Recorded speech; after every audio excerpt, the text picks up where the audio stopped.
Sir, അങ്ങനെ നീണ്ട കാത്തിരിപ്പിനൊടുവിൽ അമിത്ഷാ പാർലമെന്റിലെത്തി. പക്ഷേ ഈ അമിത്ഷാ വരണമെന്ന് പറഞ്ഞ് ബഹളം പിടിച്ച പാർട്ടികളൊന്നും ഇപ്പം പാർലമെന്റിലില്ല. അമിത്ഷായോട് നേർക്കുനേർ നിൽക്കാനുള്ള പേടി കൊണ്ടാണോ അത്? രാഹുൽ ഗാന്ധിയൊക്കെ ഇറങ്ങിപ്പോയി. പേടി കൊണ്ടാണെന്ന് ചോദിച്ചാൽ പിന്നെ നമ്മളെന്ത് വിചാരിക്കണ്ടേ? അതെ. കാരണം ഈ പാർലമെന്റ് സെക്ഷൻ തുടങ്ങുമ്പോൾ തന്നെ ഏറ്റവും പ്രധാനപ്പെട്ട ഒരു വിഷയം ചർച്ച ചെയ്യണം എന്ന് പറഞ്ഞിരുന്നത് ഏത് വിഷയമാണെന്നറിയാം? ഈ FCRA അല്ല, ഈ പറയുന്ന വിദ്യാർത്ഥി പ്രക്ഷോഭത്തിന് കാരണമായിട്ടുള്ള നീറ്റ്, അതിനുശേഷം വിദ്യാർത്ഥികളുടെ പ്രതിഷേധം, അതിനുശേഷമുള്ള പോലീസ് നടപടി, ഇങ്ങനെയുള്ള കാര്യങ്ങൾ ചർച്ച ചെയ്യണമെന്ന് പറഞ്ഞ് ആണ് ഈ പ്രതിഷേധം അന്ന് തൊട്ട് ഇപ്പം നാളെ പാർലമെന്റ് ഇന്നലെ മെനഞ്ഞാന്ന് വരെ, ഇന്നിപ്പോൾ അതില്ല കേട്ടോ. ഇന്നലെ ഇല്ലെന്ന് പറഞ്ഞാൽ ഇന്നലെ അദ്ദേഹം പറഞ്ഞു, ഞാൻ പാർലമെന്റിൽ വന്ന് സ്പീക്കർക്ക് ഞാൻ പാർലമെന്റിൽ വന്ന് ഇന്ന വിഷയത്തിന് പ്രതിപക്ഷം ചോദിക്കുന്ന ചോദ്യങ്ങൾക്കെല്ലാം മറുപടി കൊടുക്കുന്നു. ഏത് വിഷയമാണെന്ന് വെച്ചാൽ ആ വിഷയം കാണിച്ച് പാർലമെന്റിൽ ഇനി പ്രത്യേക ചുമ്മാതെ നമ്മൾ ചന്തക്കറിയുന്ന രാഹുൽ ഗാന്ധി കാര്യം പറയുന്ന പോലല്ല. ഒരു മന്ത്രിയോട് ചോദിക്കണം, അതിനൊരു സമിതിയൊക്കെ ഉണ്ട്. പിന്നെ സ്പീക്കറുടെ അനുമതി വേണം. ചോദ്യോത്തരവേള ഒഴിവാക്കി 24 മണിക്കൂർ, എനിക്കൊന്ന് ഇന്ന് 3 മണി തൊട്ട് നാളെ 3 മണി വരെ ഈ പറയുന്ന വിഷയത്തിന് മൊത്തം പ്രതിപക്ഷം ചോദിക്കുന്നതിന് സഭയിലിരുന്ന് മറുപടി പറയാമെന്ന് പറഞ്ഞു. അന്നേരം പറഞ്ഞു, പ്രതിപക്ഷം പറഞ്ഞ എന്തോന്നു, KC വേണുഗോപാൽ ഉൾപ്പെടെ രാഹുൽ ഗാന്ധി ഉൾപ്പെടെ നിങ്ങളുടെ പ്രസംഗം കേൾക്കാൻ എനിക്ക് താല്പര്യമില്ല. അപ്പോൾ ഇത്രയും ദിവസം ഈ സഭ നടത്തിപ്പിക്കാതിരിക്കുന്നതിന് വേണ്ടിയും പാർലമെന്റിൽ അദ്ദേഹം വേറൊരു കാര്യം കൂടി അദ്ദേഹം പത്രസമ്മേളനത്തിനകത്ത് പറഞ്ഞു, ഞാൻ ഇത്രയും ദിവസം പാർലമെന്റിൽ വന്നില്ലെന്നാരാ പറയുന്നത്? ഞാൻ പാർലമെന്റിൽ വരും, പാർലമെന്റ് തുടങ്ങിയിട്ട് പാർലമെന്റിൽ ചെല്ലുന്നതിന് സമയം മുമ്പ് പാർലമെന്റ് പിരിച്ചുവിടുകയാണ് 2 സഭകൾ. പിന്നെ എന്തിനാണ് പാർലമെന്റിൽ പോകുന്നത്? മാത്രമല്ല, മന്ത്രിമാർക്ക് പാർലമെന്റിൽ ഹാജരുണ്ടോ നോക്കുന്നത്, മന്ത്രിമാരുടെ അവരെ ഏൽപ്പിക്കുന്ന അല്ലെങ്കിൽ അവർ പറയേണ്ട വിഷയത്തിനകത്ത് അവർ ആ വിഷയത്തിനകത്ത് മറുപടി പറയുന്ന മറ്റു പലതും ഒക്കെയാണ് ദിവസം പാർലമെന്റിൽ ചെല്ലുന്നതല്ല.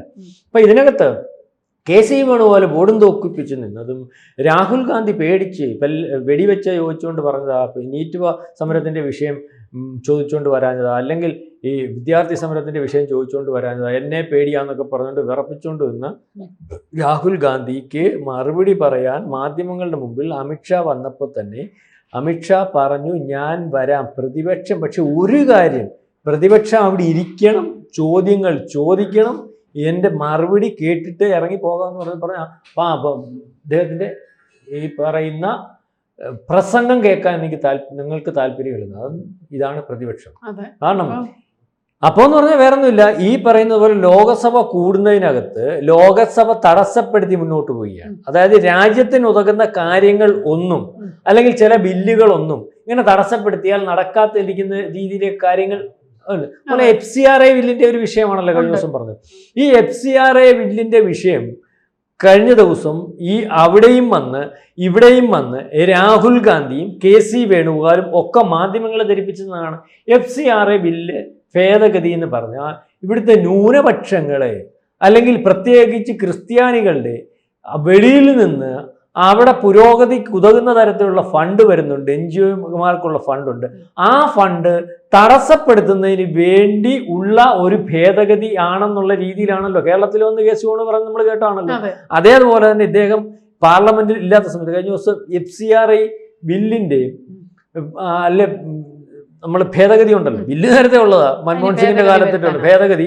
അതായത് വിദേശത്തു നിന്ന് വരുന്ന ഫണ്ട്, NGOകൾക്ക് വരുന്ന ഫണ്ട് ഏതർത്ഥത്തിൽ ഉപയോഗിക്കുന്നു, അല്ലെങ്കിൽ വരുന്ന ഫണ്ട് അതിനു വേണ്ടി തന്നെയാണോ ഉപയോഗിക്കുന്നത്, അത് മറ്റു പലതിനും വേണ്ടിയൊക്കെ ചെലവാക്കുന്നുണ്ടോ, അല്ലെങ്കിൽ ഇതിന് വരുന്ന ഫണ്ട് വേറെ ഓഫീസ് ചെലവ്, മറ്റു ചെലവ്, മറിച്ച ചെലവ് എന്നുള്ള രീതിയിൽ എഴുതി മാറ്റുന്നുണ്ടോ, സ്വകാര്യ താല്പര്യത്തിന് വേണ്ടി ഉപയോഗിക്കുന്നുണ്ടോ എന്നൊക്കെയുള്ള രീതിയിലും ഈ ഫണ്ട് എവിടെ നിന്ന് വരുന്നു എന്നുള്ള രീതിയിലും ഒക്കെ ഉള്ള ഒരു കൃത്യത വരുത്തുന്നതിനും ആ ഫണ്ട് രാജ്യത്തിൻ്റെ അകത്ത് വന്ന് രാജ്യവിരുദ്ധ ശക്തികൾക്ക് പ്രയോജനപ്പെടുത്താതിരിക്കുന്നതിനും വേണ്ടിയാണ്. ഇത് മിക്കവാറും ഉള്ള ഇവിടുത്തെ ഫണ്ടുകൾ എന്ന് പറഞ്ഞാൽ ഈ ഫണ്ടുകൾ വന്ന് ഇവിടുത്തെ കിട്ടിക്കൊണ്ടിരുന്ന ആർക്കാണെന്നറിയാം, ഈ നമ്മൾ പറയത്തില്ല ഇവിടുത്തെ മാവോയിസ്റ്റുകൾക്കായിരുന്നു കിട്ടിക്കൊണ്ടിരുന്നത്. മാവോയിസ്റ്റുകളുടെ ഫണ്ടിൻ്റെ റൈസ് ഈ ക്രിസ്ത്യൻ സഭകൾക്ക് വരുന്നത്, അതായത് നമ്മൾ പറയത്തില്ലേ ഇവാഞ്ചലിക്കൽ ക്രൈസ്റ്റ്, അവിടെ ഫണ്ട് മൊത്തം അവിടെ കൊടുത്തോണ്ടിരുന്നത്. അത് വളരെ കൃത്യമായിട്ട് NIA പല കേസുകളും പിടിച്ച് കാര്യങ്ങൾ കൈകാര്യം ചെയ്തു. അപ്പൊ ഇതിനകത്ത് അമിത്ഷാ ചോദിച്ചു, നിങ്ങളെന്തിനാണ് ഈ ക്രിസ്ത്യാനിയുടെ പേര് പറയുന്നത്? ക്രിസ്ത്യാനിക്ക് എത്ര ശതമാനം? 0.3% പോലും ഇല്ലെന്നാണ് പറഞ്ഞത് കഴിഞ്ഞ ദിവസം അദ്ദേഹം പറഞ്ഞത്. ഇവിടെ ചർച്ചയ്ക്ക് ചെന്നപ്പോഴും അല്ലെ മറ്റു ക്രിസ്ത്യാനികളുടെ ചില മതമേലക്തി പക്ഷന്മാർ എന്ന് പറഞ്ഞു, നിങ്ങൾക്ക് എന്താണ് പ്രശ്നം? നിങ്ങളുടെ ഫണ്ട് ആരുടെ തടയുന്നുണ്ടോ? നിങ്ങളുടെ വേണ്ട ഇപ്പം നിലവിലുള്ള NGOസിനകത്ത് ഈ മതത്തിന്റെ പേരുള്ള NGOസിന് അകത്തെ കണക്ക് നോക്കിയാൽ നിങ്ങളുടെ 3% ഉള്ളല്ലോ. പിന്നെ നിങ്ങൾ എന്തിനാ വെള്ളം വയ്ക്കുന്നത്? ഇവിടെ ഹിന്ദുക്കളുടെ ആണല്ലോ അത്. ഹിന്ദുക്കളുടെ എന്ന് പറഞ്ഞാൽ ഈ വിശ്വ ഹിന്ദു പരിഷത്തിന്റെ RSSന്റെ ഒന്നും അല്ല, മറ്റ് ഹിന്ദുവിന്റെ പല സംഘടനകളുടെയും പേരിൽ ഇപ്പോൾ ഉണ്ടല്ലോ. അല്ലെങ്കിൽ നമ്മൾ കണ്ടിട്ടില്ലേ, ജൈനന്മാരുടെ ഉണ്ടല്ലോ, ബുദ്ധന്മാരുടെ ഉണ്ടല്ലോ, മുസ്ലിങ്ങളുടെ ഉണ്ടല്ലോ. അതുകൂടാതെ പ്രകൃതി സംരക്ഷണം, കുരങ്ങ് സംരക്ഷണം, അല്ലെങ്കിൽ കുട്ടിയെ സംരക്ഷണം, വികലാംഗ സംരക്ഷണം എന്നൊക്കെ പറഞ്ഞുകൊണ്ട് വേറെ ചില NGOs ഉണ്ടല്ലോ. ഇതിനൊക്കെ അല്ലേ ഫണ്ട് വരുന്നത്? ഇതിനൊക്കെ വരുന്ന ഫണ്ട് ഏത് രീതിയിൽ ഉപയോഗിക്കുന്നു എന്ന് പരിശോധിക്കാൻ വേണ്ടിയല്ലേ, അല്ലാതെ ഫണ്ട് ആരുടെയും തടയുമെന്ന് പറഞ്ഞില്ലല്ലോ. ഇതിന്റെ നിങ്ങൾക്ക് ഫണ്ട് വരുന്നുണ്ടെങ്കിൽ, നിങ്ങൾ നേരാൻ വണ്ണമാണ് ഉപയോഗിക്കുന്നത് ഉദ്ദേശിക്കുന്നുണ്ടെങ്കിൽ, നിങ്ങൾ ഈ പറയുന്നത് പോലെ നാട്ടുകാർക്ക് ഗുണം ചെയ്യാനും നിങ്ങൾ പറയുന്ന ഏതെങ്കിലും ഒരു വിഷയത്തിനകത്തേക്ക് വരുന്ന ഫണ്ട് ആ മേഖല ഉയർത്തിപ്പിടിക്കുന്നതിന് വേണ്ടി ഉപയോഗിക്കുന്നുണ്ടെങ്കിൽ അത് ഉപയോഗിച്ചോ. പക്ഷെ ഫണ്ട് വരുമ്പം ആ ഫണ്ട് SBI വരണം. ആ ഫണ്ടിനകത്ത് ഇതിനകത്ത് കണക്ക് വെച്ചിട്ടുണ്ട്. ആ കണക്കനുസരിച്ചേ ചെലവാക്കാൻ പറ്റത്തുള്ളൂ. അല്ല 100 കോടി രൂപ വന്നു കഴിഞ്ഞാൽ 50 കോടി ഓഫീസ് ചെലവിനെന്ന് പറഞ്ഞ് മാറ്റാനൊന്നും പറ്റത്തില്ല. പിന്നെ ആരുടെ കയ്യിൽ നിന്ന് മേടിച്ചു, ഇതൊക്കെ ഇതിന് കൃത്യത ഉണ്ടാവണം. അതിനെന്തിനാ ഈ ബഹളം വയ്ക്കുന്നേ? അപ്പൊ ബഹളം വയ്ക്കുന്നതിന്റെ കാര്യം എന്ന് പറയുന്നത് മേടിക്കുന്നത് രാജ്യവിരുദ്ധ ശക്തികളുടെ കയ്യിലാണ്. ഇവിടെ ഫണ്ട് വരുന്നതിന് അമേരിക്കയിലെ MP കരയുന്നതും ബ്രിട്ടനിലെ MP ആശങ്ക രേഖപ്പെടുത്തുക എന്നൊക്കെ പറയുന്നത് തന്നെ നമ്മുടെ രാജ്യത്തെ ഒരു നിയമം. കഴിഞ്ഞ ദിവസം വിദേശത്തുള്ള അമേരിക്കക്കാരൻ വേറെ MP തന്നെ പറഞ്ഞു, ഏത് രാജ്യത്ത് വരുന്ന പൈസയ്ക്കും ആ രാജ്യം പറയണം ഇവിടുന്ന് വരുന്നതെന്ന്.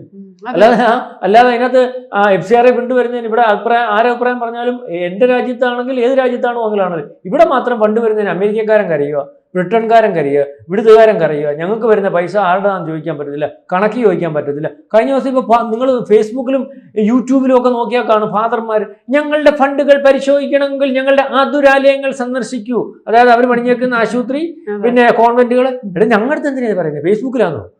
കേന്ദ്ര ഗവൺമെന്റിൽ നിങ്ങൾ ചോദിച്ചേ, കേന്ദ്ര ഗവൺമെന്റ് അല്ലേ അപ്പൊ നിങ്ങൾക്ക് ഫണ്ട് വരുന്ന കാര്യം ചോദിച്ചേ. ഇതെല്ലാം കൊണ്ടുവന്ന് അവരെ കാണിയിരുന്നു, നമ്മൾ ഇതിന്റെ അവസ്ഥയല്ലോ. ഫേസ്ബുക്കിൽ എന്തിനാ? അവർ ചിലപ്പോൾ കണക്ക് എന്തായാലും ചോദിച്ചാണ്, ഈ ആതുരാലയത്തിൽ എന്തോ പണിയും ചോദിച്ചാണ്, ഇവിടെ എത്ര ഭക്ഷണം കൊടുക്കുന്നു ചോദിച്ചാണ്, ഇവിടെ ജോലിക്കാരെത്തോണ്ടെന്ന് ചോദിച്ചാണ്. ഇതിനെല്ലാം കണക്കവിടെ കൊണ്ട് കൊടുത്താൽ തീർന്നില്ലേ? അല്ലാതെ ഇപ്പൊ ആരെ ബോധ്യപ്പെടുത്തുക?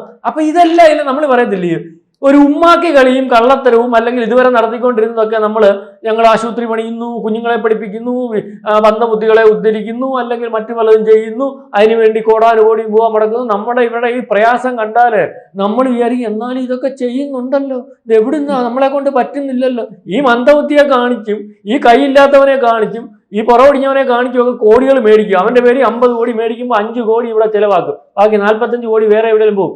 നമ്മൾ പറയല്ലേ മദർ തെരേസ എന്ന് പറയുന്നത്. മദർ തെരേസ എന്താ അന്ന് ബംഗ്ലാദേശിൽ തുടങ്ങാഞ്ഞ്, അല്ലെങ്കിൽ പാകിസ്ഥാനിൽ തുടങ്ങാഞ്ഞ്? എവിടെ ആതുരാലയം? അവിടെ ആണല്ലോ ഏറ്റവും കൂടുതൽ കുഷ്ഠരോഗികളുള്ളത്. പശ്ചിമ ബംഗാളാണല്ലോ തുടങ്ങിയത്. അപ്പൊ ഇന്ത്യ നടക്കും, അവിടെ നടക്കത്തില്ല. മനസ്സിലായി? അവിടെ ചെന്നിട്ട് കുഷ്ഠരോഗിയാന്ന് പറഞ്ഞാൽ അവർ കാലെ പിടിച്ച് നിലത്തടിക്കും. മദർ തെരേസ എന്തുകൊണ്ട് ഇന്ത്യ തുടങ്ങി? ഇത് അന്ന് തൊട്ട് ഇതുപോലെ മദർ തെരേസയുടെ രൂപത്തിലും അല്ലെങ്കിൽ വേറെ പലരുടെയും രൂപത്തിലും ഒക്കെ ഇവിടെ നടന്നുകൊണ്ടിരിക്കുന്ന പരിപാടി എന്ന് പറഞ്ഞാൽ രാജ്യത്തിനകത്ത് രാജ്യത്തിന്റെ സിസ്റ്റം അല്ലെങ്കിൽ ഈ തകരാറിലാക്കാൻ, മതപരിവർത്തനം നടത്താൻ, മറ്റു പലതുമൊക്കെ ചെയ്യാൻ, അതിന് ചില ഈ രാജ്യത്ത് ഇന്ത്യയുടെ ഒരു പ്രത്യേകത എന്ന് പറഞ്ഞാൽ ഇവിടെ ഏതാണ്ട് 10-60% ദാരിദ്ര്യമുള്ളവരാണ്. അവന് ദാരിദ്ര്യമുള്ളവനെ ഉടുക്കാൻ ഇല്ലാത്തവന് ഒരു സാധനം മേടിച്ചു കൊടുക്കും, ഭക്ഷണം 3 നേരം കഴിക്കാനില്ലാത്തവന് 3 നേരം ഭക്ഷണം ഉണ്ടാക്കി കൊടുക്കും.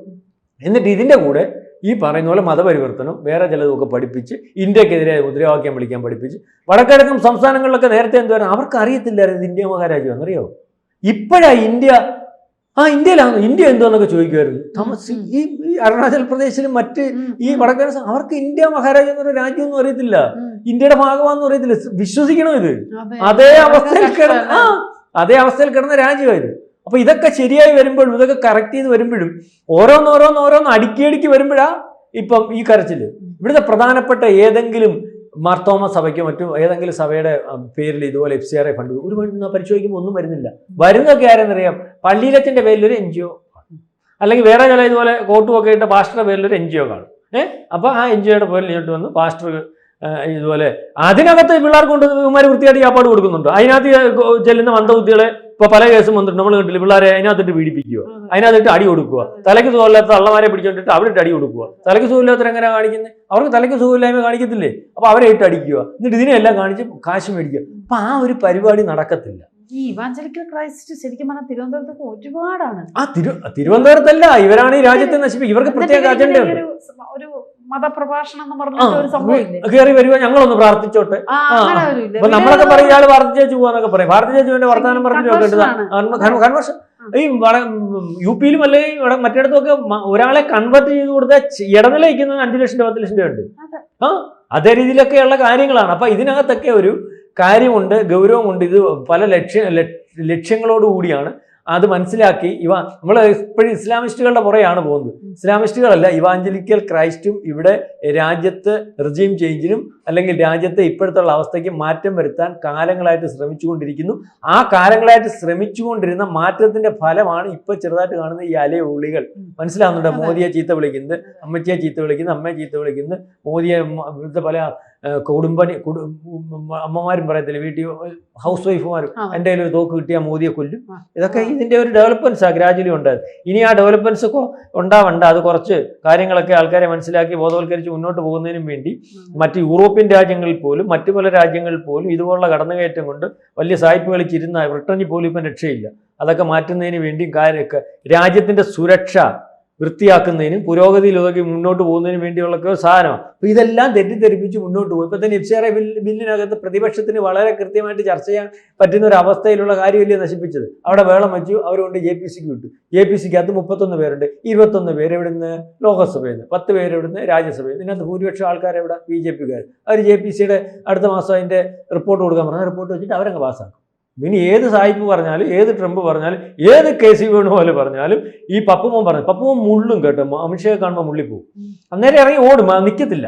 നമ്മൾ ചില പട്ടിയെ എങ്ങനെ പിടിച്ചോണ്ട് നിൽക്കത്തില്ല. ഇപ്പൊ നമ്മൾ പുല്ല് പൊട്ടിയോ കാണുമ്പം ചില പട്ടി നമ്മൾ തൊടലെ പിടിച്ചൊക്കെ വലിയ വീരവാ, തൊടലെ നമ്മൾ ഇവിടെ നിർത്തും. അമിത്ഷാ ഉണ്ടെങ്കിൽ ഒരു പ്രശ്നവുമില്ല, സഭയെ പോലും കാണത്തില്ല. അമിത്ഷാ ഇല്ലെങ്കിൽ കാറ്റും കൊല്ലും ടീഷർട്ടും ഒക്കെ ഇങ്ങനെ ചുറിച്ച് കയറ്റി അതിൻ്റെ കൂടെ അയാൾ അതിൻ്റെ പുറകെ നിന്ന് എടുത്തിയാളും. ആരാ? ഈ KC വേണുപോൽ. കാരണം ഇവിടെ പുള്ളി ഇനി ഒപ്പം ചാടിയില്ലേ, പുള്ളിക്കുള്ള പദവി അങ്ങ് പോകില്ല. ഇതൊക്കെ ഒരു ഭക്ഷണത്തിന്റെ മാർഗമാപ്പാ, അല്ലാതെ വേറെ കാര്യമൊന്നുമല്ല. ശരി. കൂടുതൽ വാർത്തകളും വിശേഷങ്ങളും നിങ്ങളിലേക്ക് എത്താൻ ABC മലയാളം സബ്സ്ക്രൈബ് ചെയ്യുക, ബെൽബട്ടനും അമർത്തുക.